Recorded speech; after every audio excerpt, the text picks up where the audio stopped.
महाभारत में अर्जुन के हाथ से गांडीव छूटने की घटना के बारे में कोई जानकारी नहीं मिली, लेकिन यहाँ कुछ और जानकारी दी गई है। महाभारत में अर्जुन के धनुष का नाम गांडीव था।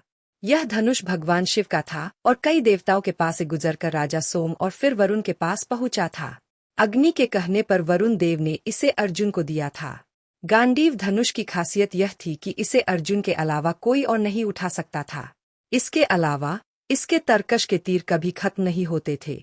मान्यता है कि गांडीव धनुष अलौकिक था और यह किसी शस्त्र से नष्ट नहीं हो सकता था।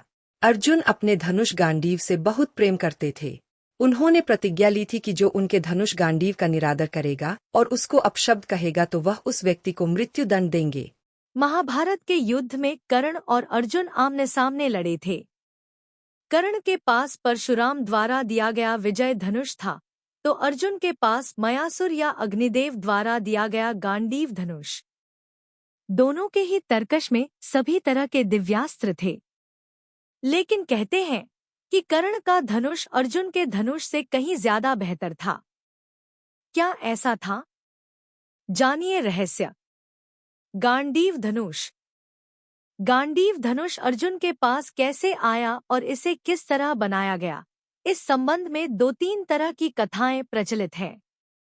कहते हैं कि दधीची ऋषि की हड्डी से यह धनुष बनाया गया था, जबकि एक अन्य कथा के अनुसार यह कण्व ऋषि की तपस्या के दौरान शरीर पर दीमक द्वारा बांबी बना दिए जाने के बाद उस बांबी में सुंदर और गठीले बांस उगाए थे। जब कण्व ऋषि की तपस्या पूर्ण हुई तो ब्रह्मा जी की सलाह पर उस बांस से 3 धनुष बनाए गए, पिनाक, शार्ंग और गांडीव। गांडीव धनुष वरुणदेव के पास था, जिसे उन्होंने अग्निदेव को दे दिया था। अग्निदेव ने अर्जुन को दे दिया था, जबकि एक दूसरी कथा के अनुसार खांडव वन में इंद्रप्रस्थ बनाने के दौरान यह धनुष मयासुर ने अर्जुन को देते हुए इसका इतिहास बताया था। जो भी हो, यह धनुष और इसका तरकश चमत्कारिक या कहें कि दिव्य था। अर्जुन के धनुष की टंकार से पूरा युद्ध क्षेत्र गूंज उठता था। रथ पर सवार कृष्ण और अर्जुन को देखने के लिए देवता भी स्वर्ग से उतर गए थे। इस धनुष का तरकश अक्षय था। इस तरकश के बाण कभी समाप्त नहीं होते थे। कुछ बाण तो लक्ष्य को भेद कर वापस लौट आते थे। यह धनुष देव, दानव तथा गंधर्वों से अनंत वर्षों तक पूजित रहा था। वह किसी शस्त्र से नष्ट नहीं हो सकता था तथा अन्य लाख धनुषों का सामना कर सकता था। जो भी इसे धारण करता था उसमें शक्ति का संचार हो जाता था। अर्जुन इस धनुष के बल पर पाशुपतास्त्र, नारायणास्त्र और ब्रह्मास्त्र छोड़ सकते थे। विजय धनुष धारण करने के कारण कर्ण को विजयधारी कहा जाता था। कर्ण का धनुष अर्जुन के धनुष से इसलिए श्रेष्ठ था क्योंकि जब वे तीर चलाते थे और उनका तीर अर्जुन के रथ पर लग जाता था तो रथ पीछे कुछ दूरी तक खिसक जाता था।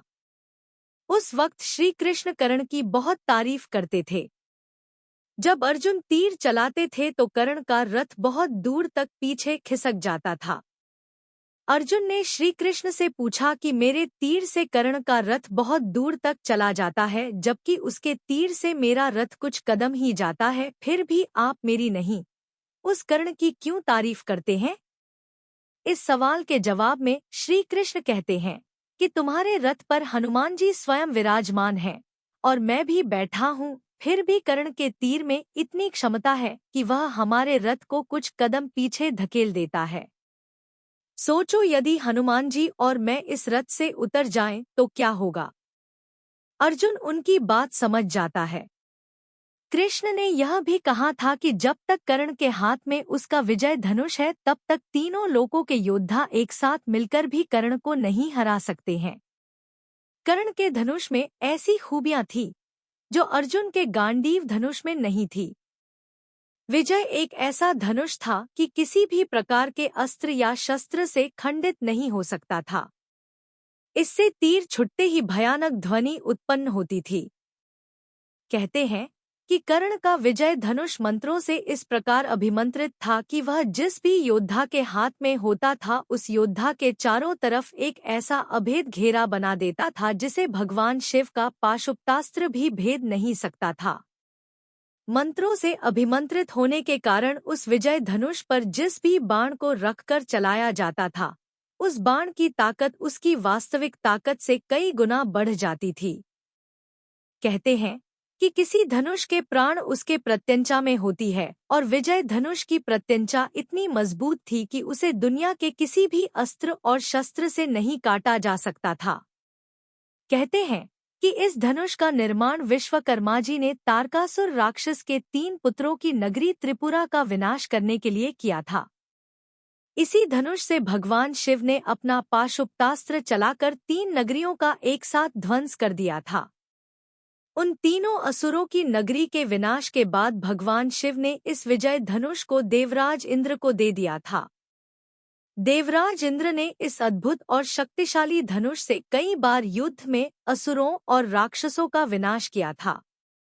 बाद में परशुराम ने हैहयवंशी क्षत्रियों के विनाश के लिए भगवान शंकर की तपस्या कर उनसे यह धनुष मांगा तो भगवान शंकर ने इस धनुष को इंद्र से लेकर परशुराम को दिया था।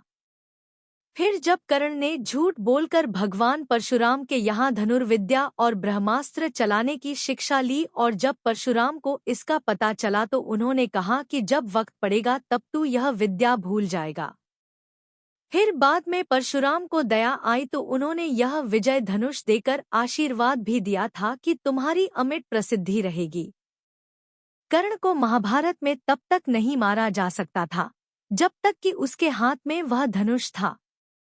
कहते हैं कि महाभारत युद्ध के 17वें दिन जब कर्ण कौरवों की सेना का सेनापति था तब उसने अर्जुन से युद्ध करने के लिए पहली बार अपना विजय धनुष हाथ में उठाया था।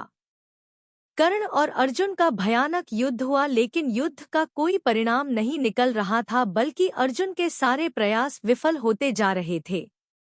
ऐसे में श्री कृष्ण ने एक कीचड़ भरे गड्ढे की ओर अपना रथ मोड़ दिया। कर्ण के सारथी शल्य ने भी अपना रथ उस रथ के पीछे पीछे चला दिया।